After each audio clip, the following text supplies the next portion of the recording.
Time to go. Now you got 2. You don't know that song? No. What I It's do from the same album. That's a heck of an album. What I do know, AJ, is we're going to start with some hockey news. Brandon Saad, 5-year deal, $22.5 million with the St. Louis Blues.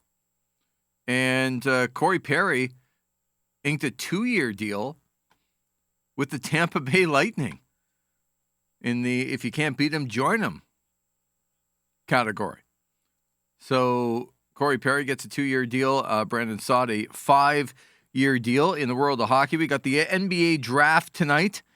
The Toronto Raptors with the number 4 selection. And Detroit, Adrian Wojnarowski reporting earlier today, will take Oklahoma State point guard Cade Cunningham with the number 1 overall pick. We move to baseball and a few stories here for Major League Baseball as the Blue Jays have acquired Brad Hand, closer from the Washington Nationals. A day before the trade deadline, Riley Adams, catcher in AAA, going the other way in the deal. Joey Votto has set a Cincinnati Reds record with a home run in 6 straight games, as he has done so this afternoon. So good for Joey Votto setting that record. And I did have to quickly mention that Tampa Bay beat the Yankees 14-0 earlier today. Toronto in Boston tonight to take on the Red Sox. AJ, huge night in the world of soccer. Forget where you called it. I won't have the same pomp and circumstance behind it, but Canada and Mexico in the Gold Cup semifinals coming up at 10 o'clock tonight. And then the women's soccer team at the Olympics, Canada to face Brazil. And it starts at 4 a.m. coming up. So a couple of huge soccer games on the way. And for UFC fans, this is a big one. Amanda Nunes, the best UFC women's fighter in the world, period, end of story, has tested positive for COVID and will not be in the octagon coming up in August. She was supposed to fight Juliana Pena August the 7th in the co-main event of UFC 265 in Houston, and now she is off of the card. That is what you need to know here on a Thursday afternoon. Should mention as well, the Red Blacks just sent out just a couple of minutes ago their roster moves for today. Okay. And they released 13 players. So they're starting to really get down to it because, of course, they have to have their roster set by the weekend. No real big surprises here. I mean, no returning players. The only Canadian that was let go is Thomas Grant. The others, Jonathan Alston, Nick Buchanan, Ironhead Gallen, who's been here before in camp. Dominique Hatfield, I know he took some first-team reps in the secondary at times when Abdul Kanay was banged up earlier in camp.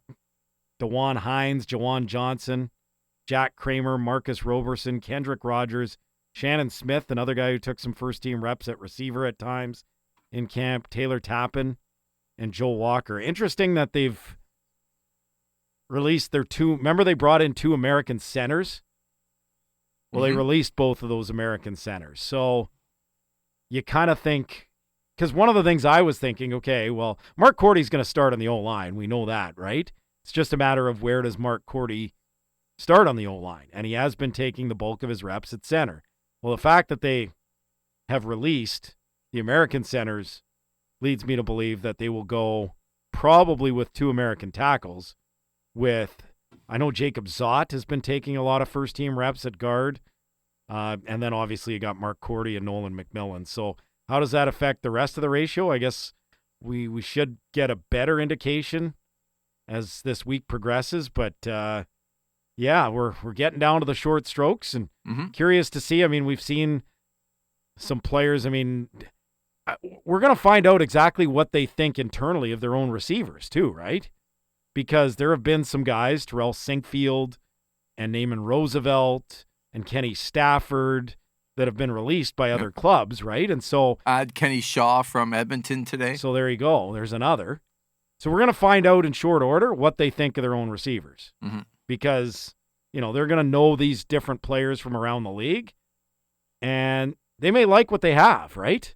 It's not out of the question. And I look back at Toronto in 2015 when they had Kenny Shaw and Deontay Spencer and Vidal Hazelton and Kevin Elliott, and they had all these guys that were new to the league.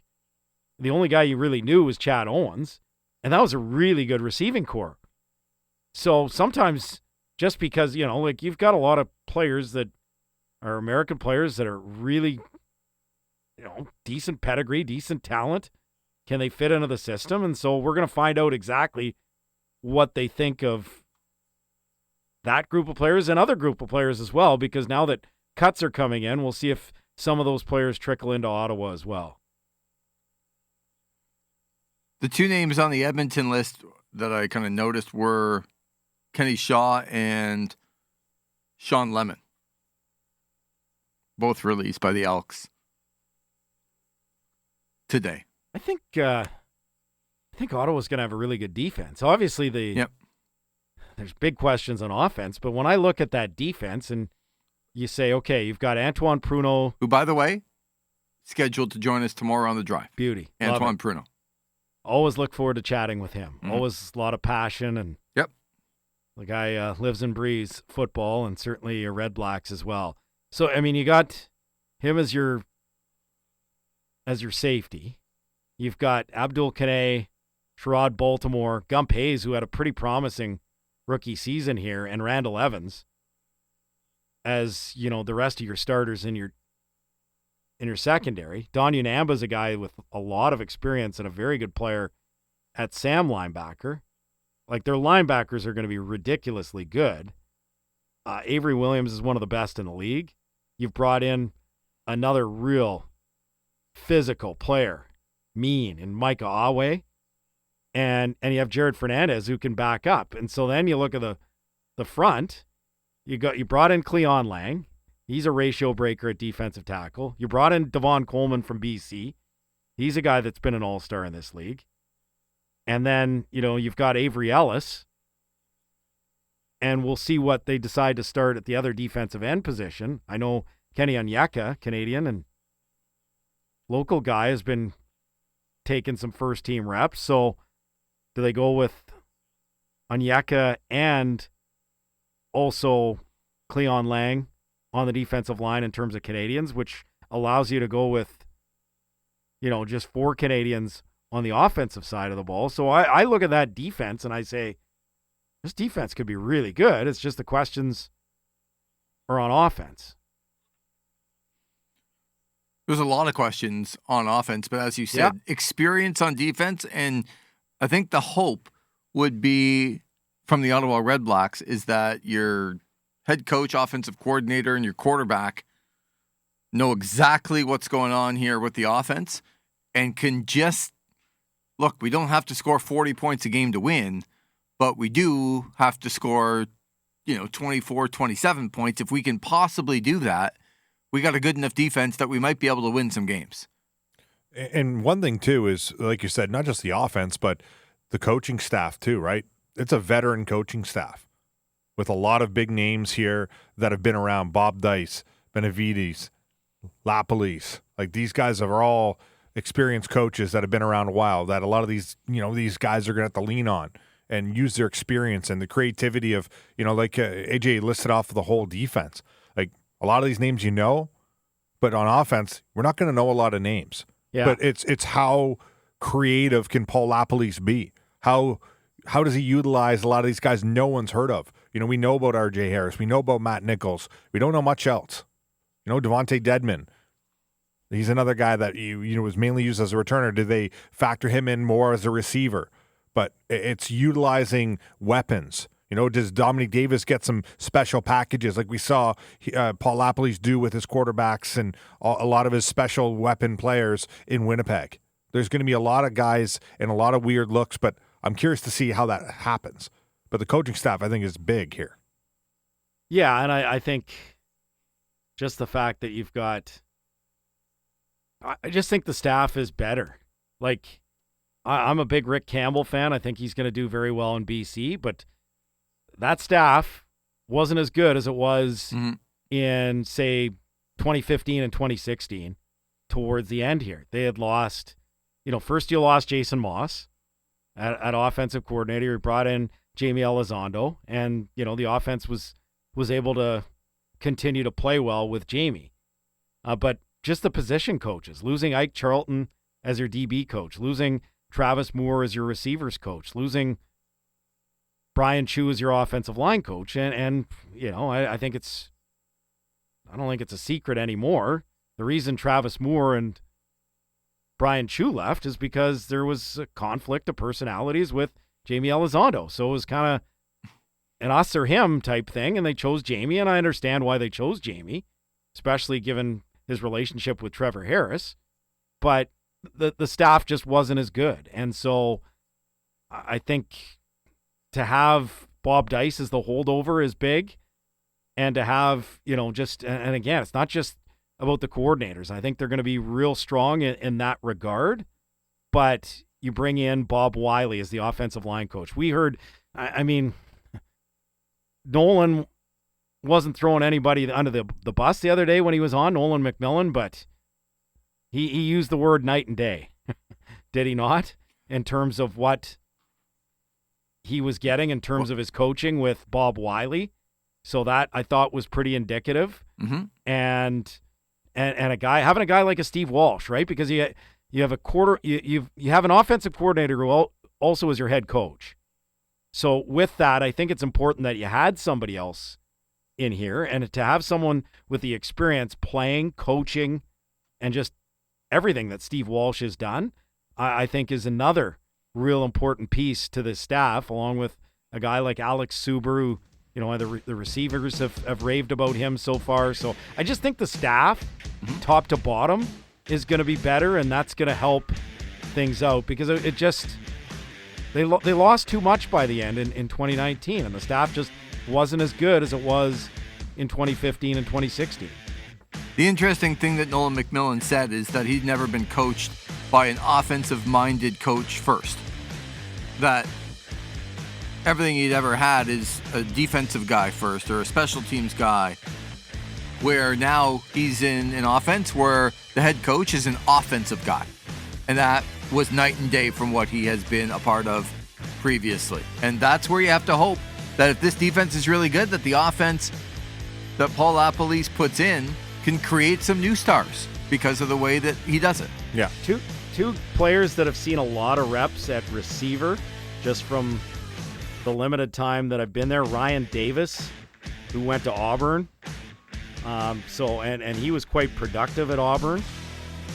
That's one of the best schools in NCAA football. And Jordan Smallwood, who went to Oklahoma and, played some preseason games with the Kansas City Chiefs. So it's not like these are guys that, came out of nowhere. That's two of the biggest programs in the country.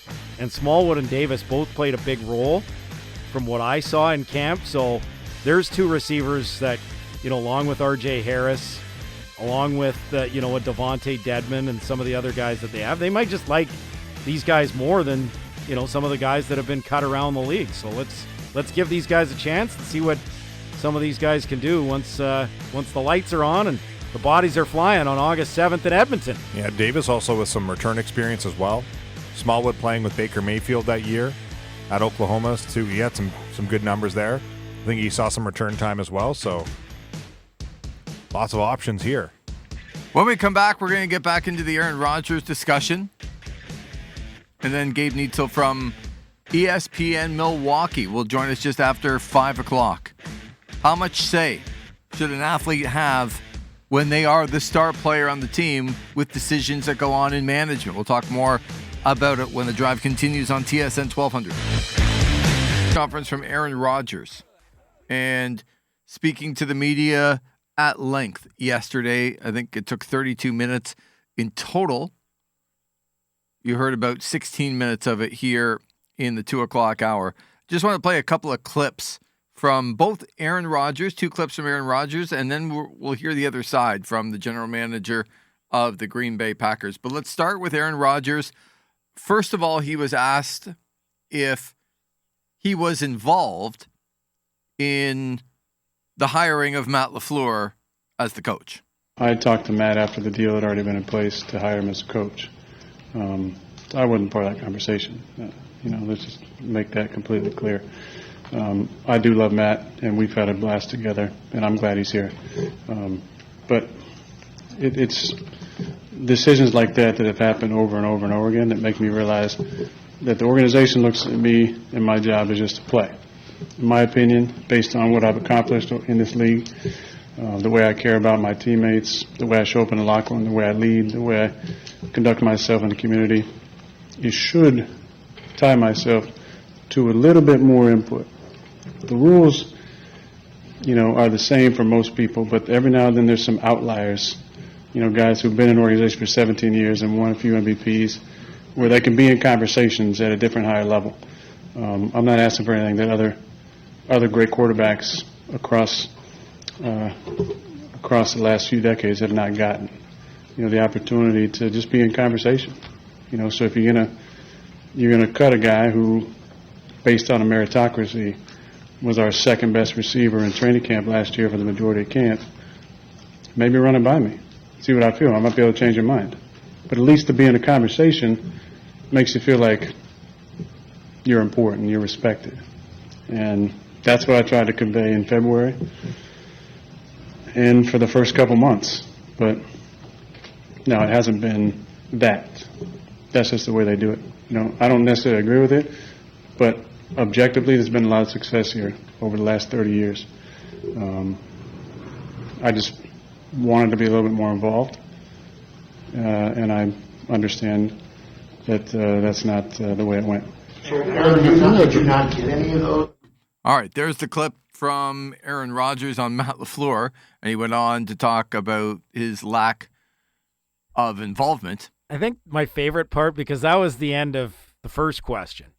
That was just the tail end of it. He ended up answering 6 minutes worth before that. I think my favorite part of the whole interview is how, he gave like everything in question 1, right? And just the media, like everyone's looking to get that second question in, right? They're like, holy crap, he's saying this much? All right, we got more. His first answer was like 6 minutes. Just the buzz in the room, and he's like, just one at a time. You'll all get a question here. Yeah. Well, one of the other questions, because a lot had to do with his input and how much he wanted to say within the organization. And then the second clip here is about why he should have input into the organization when some guys went other places and didn't work out. Why do you want to be involved in some of these personnel decisions? On some of these, you would have been wrong. I think the guys didn't have great years when they left here, or they got a lot of money and it ended up being cap hits. If the Packers didn't decide to move on from Favre, you wouldn't have been here either, or you might not be standing where you are here. Why do you want to get involved in all that? Well, I respect the question, Spoon, and I think there's a lot of hypotheticals based on different things. I understand that I'm here because Ted Thompson took a shot on me, but also can't compare the two situations when you look at the last years of Favre's career here based, comparing to mine, especially leading up to 2005. It was a different situation. When it comes to personnel stuff, it's not all personnel stuff that I'm talking about. I just want to be involved in conversations that affect my ability to do my job.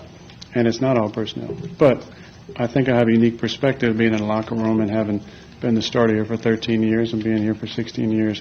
There's not many people who've been in a position of influence longer than I have in this building. So it gives me a unique perspective to shed light on how things work together. One of the most important things is chemistry and cohesion in an organization, and I think I can offer an interesting perspective. It's not where I need to have final say on anything. I never asked for that. I just want to be in a conversation. I'm interested in how they look at certain players and if they value character, if they value chemistry, if they value what they bring to the locker room. And I think, some of those guys might not have had great seasons other places, but It's different when a Jordy Nelson has got me throwing in the ball. It's different when Randall Cobb's got me throwing the ball. It's maybe a different motivation when some of these guys go elsewhere. It is different to move to a new team. And yes, some of those decisions would have been different, but maybe bringing back a JP for $3 million in a one-year deal when he really desperately wanted to retire as a Packer might have been a good thing to do. Maybe letting Jordy play another season here. Who knows what would have happened. Him mentoring Tay and allowing him to take the mantle of the number one receiver and how the locker room could see that humility and be inspired by it. I think that's often not given enough credence, is how important that is. Veterans leading by example, by their attitude, how they conduct themselves, and how they show the younger guys how to be a professional. And to me, that's worth something. It might not be worth $9 million a year, which Jordy was scheduled to make that season, but he was willing to take a pay cut, way down. And I think it would have been worth it to keep guys like that, or Charles Woodson. Charles wanted to take a pay cut as well to stick around, and he obviously still played at a high level when he left. He made a Pro Bowl in Oakland, and not to mention 70% Charles Woodson is an incredible player for us. Just what he brings from a leadership standpoint, from a professionalism, toughness, being able to be a part of conversations like that, I feel like I have a unique perspective. All right, so there's a little bit from Aaron Rodgers. Do you want to get to the other side here? Brian Gutekunst, the general manager of the Packers, well, he disagrees a little bit. What I will say, I will push back against, I think, there's a perception out there somehow we don't treat our players well. That's couldn't be further from the truth. I think we've always treated our players well here. I think we have a lot of players who have been here and nowhere else. You know what I mean? So there's some of that, but I think we always put those guys first. Ted was adamant about that and how we approach things, and that has carried on. But I think there is sometimes perception and reality, and there's communication lapses and stuff like that. And so I think, if anything, it's just a matter of kind of the communication part of it.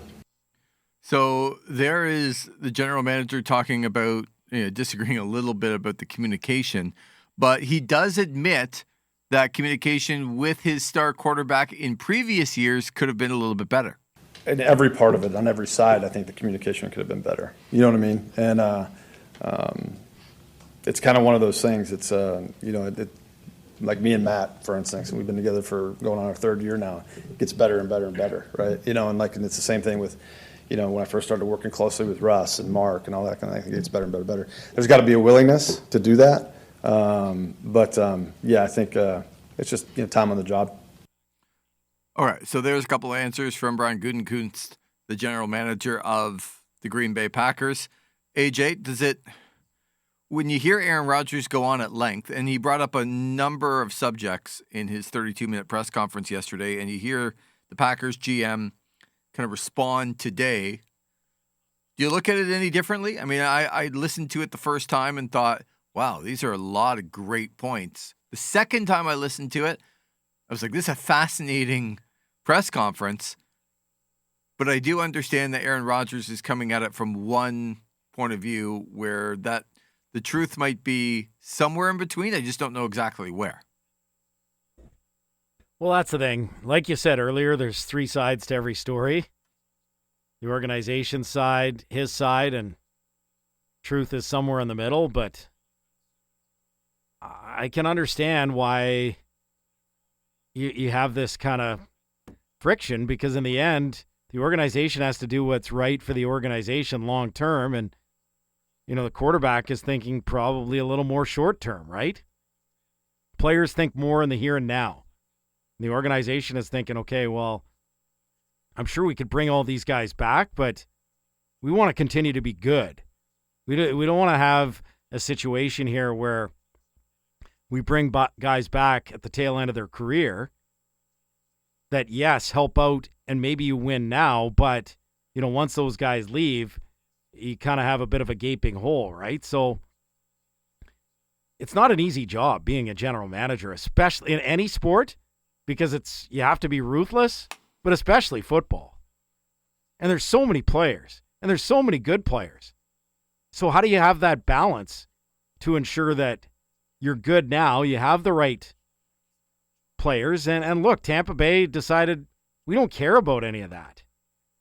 And I think part of that stems from the fact that, you know, they've been kind of a mediocre team the last 20 years, right? So, like, when you all of a sudden you've got an opportunity to win and win now, you don't worry about mortgaging the future because you haven't done that. Green Bay's been a real good team for, like Aaron Rodgers said, for the better part of 30 years. Green Bay Packers have been in the mix. Mm-hmm.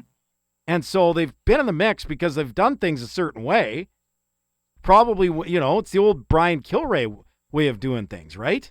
One eye on the present, one eye on the future. And you're always good.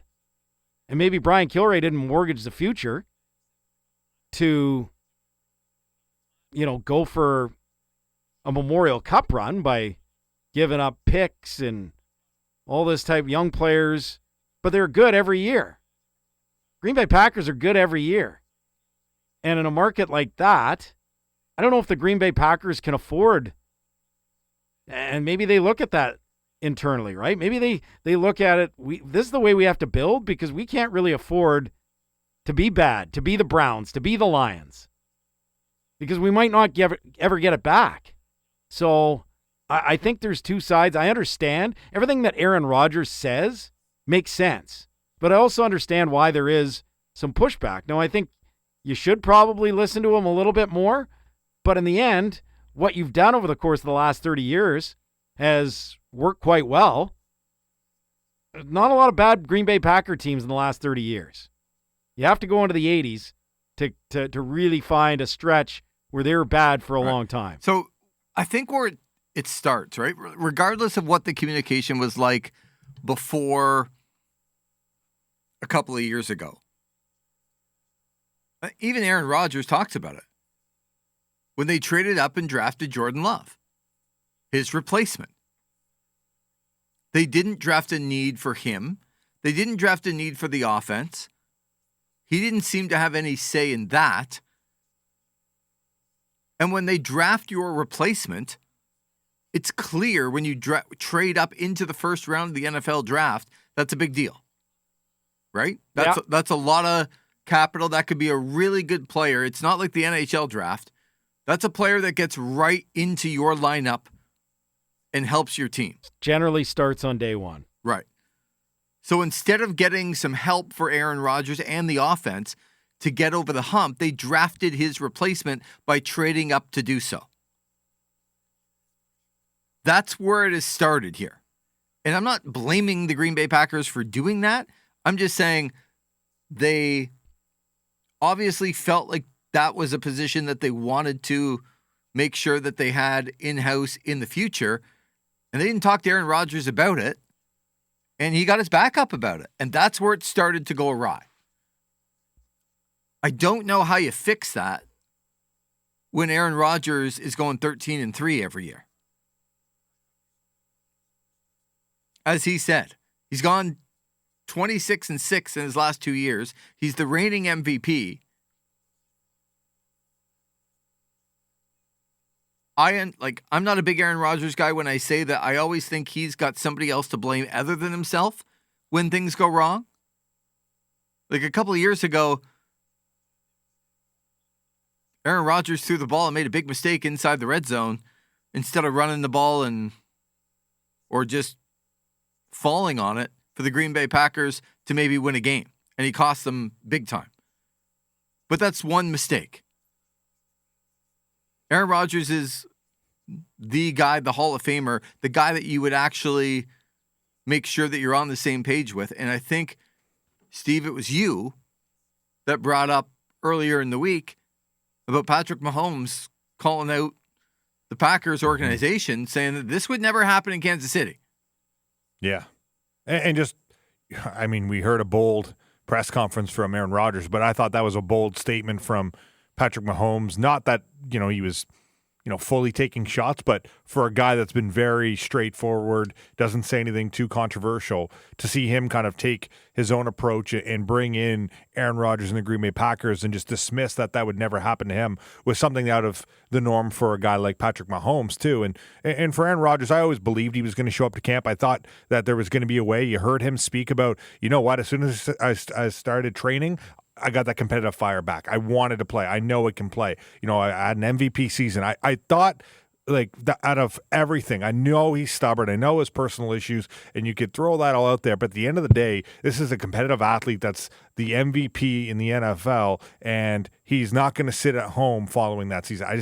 I never envisioned that. I don't know why. I just didn't think. I thought there was going to be a way to fix this. And yes, I see now a lot of the insiders are all putting it out there here, but that they have finally agreed to terms on a language for the rework deal. So the saga's over. The contract is all finished. Someone just has to sign it here between the Packers and Aaron Rodgers. I'm just curious to know what more of the language is and what happens next, because there was, we were discussing it earlier today. I truly believe the door is still open for him to sign an extension here and return for a couple more years. He talked a lot in that about, wanting to retire a Packer, and that means something, and, wanting to play for the one franchise, and, just standing out. I feel like he wants to stay. He doesn't want to go, but he wants things to change, and he wants them to do more than just bring in Randall Cobb. Curious to see how the whole season goes. And like you brought up the other day, do they go 1-5, whatever happens here? But if things just take a negative turn, then what's going to happen? But if things go in a positive direction, does he somehow have a say in a couple things? And you know what? Okay, I will sign a 2-year extension here. All right, we'll take a break. Come back. Gabe Neitzel from ESPN Milwaukee will join us just after 5 o'clock. And we'll talk more about this. Also, the rumors are strong right now. John Morosi, Baseball Insider, has the latest.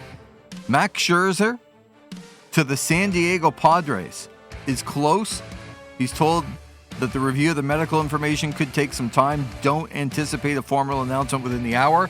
But looks like Max Scherzer will be a member of the San Diego Padres before the trade deadline tomorrow in Major League Baseball. Back with more of The Drive on TSN 1200. There's an issue with players holding out for more money. Actually, it's widely accepted. How anyone has an issue with a player holding out because they want more say and to an extent responsibility is beyond me. From Chris in Vancouver, texting in about Aaron Rodgers. Enzo, new drinking game. Take a shot every time Aaron Rodgers says perspective. He did say that a lot. Since 2001, the Patriots have drafted 1 wide receiver in the first round and 10 quarterbacks overall. Brady's got 6 Super Bowls. Never heard him complain about their draft selections. Seems convenient for Rodgers and his 1 Super Bowl to blame management for not winning more. Don't forget he threw the coach under the bus last year for a bad play call. Brady also left, right? Yep. And Kale Harry, I think, is the only receiver they did draft in the first round. He didn't work out. Not yet, I guess. Brady also left for the exact same reasons Yep. that Aaron Rodgers is talking about. And again, I understand both sides. But he won too, right? So you have less to complain about when you actually put the ring on your finger. Yeah. But he still left. Yep. And then he went and won elsewhere, which I think probably made everyone from Russell Wilson to Deshaun Watson to certainly Aaron Rodgers, amongst others, take notice. Tony texted in earlier, and AJ, you didn't like the tweet. I didn't. Or the text, Let's see what you got. I'm open-minded here, Tony. Sell me on this one. No, this is actually some responses to that. Literally only Tom Brady can have that conversation. Tony laughing my ass off. Grow up. Go work somewhere else longer than anyone else at the company and think whether it's ludicrous to want to have a say in the way things are run. And then another one. Sorry, I don't understand. They were responding to Tony. Oh. And his text from earlier. I thought this was Tony again. No. Just said that it was not Tony. Oh. Yeah. Well, no, I was fired up. I'm like, what is Tony? I want a good rebuttal from Tony because I thought he was a little bit out to lunch. And so, like, when you said Tony, I and then it didn't make a lot of sense, but now it makes sense because I was like, did Tony just Okay, well, rip here's himself for a complete 180? Anyways, here's a response from Tony then. Tony, what do Hey, you got, Tony? Hey, AJ, everyone is saying Rogers was speaking from the heart. Yeah, he was sure to say his players that come to Green Bay only to play with him. That's a slap in the face to the Packer fans and their city. What a class act. If he's not happy in Green Bay, then why didn't he sit out in the year? I'll tell you why. To go on national TV and kick your owner and city under the bus. What a joke and piece of bleep he is, bottom line. That's a little strong, Tony. Well, you wanted to hear from Tony. No, I did. Okay, so Tony responded to you. Yeah. How about the fact, too, for the Green Tony Bay? and I aren't on the same page on this. Nope. The Green Bay Packers have had 2 quarterbacks for the last 30-some years. Didn't each stay 16 years? Yeah. Well, And then Aaron Rodgers Rodgers is is 14. So about 30 years. But they've only had 2 Super Bowls with those 2 quarterbacks. But 2 of the best in Rodgers, for sure right now. But during his time, Brett Favre was one of the best ever, too.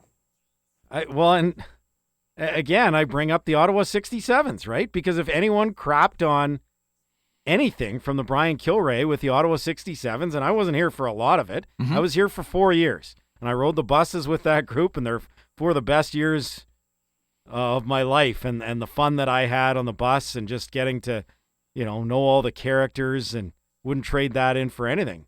The people that criticize the Brian Kilrea era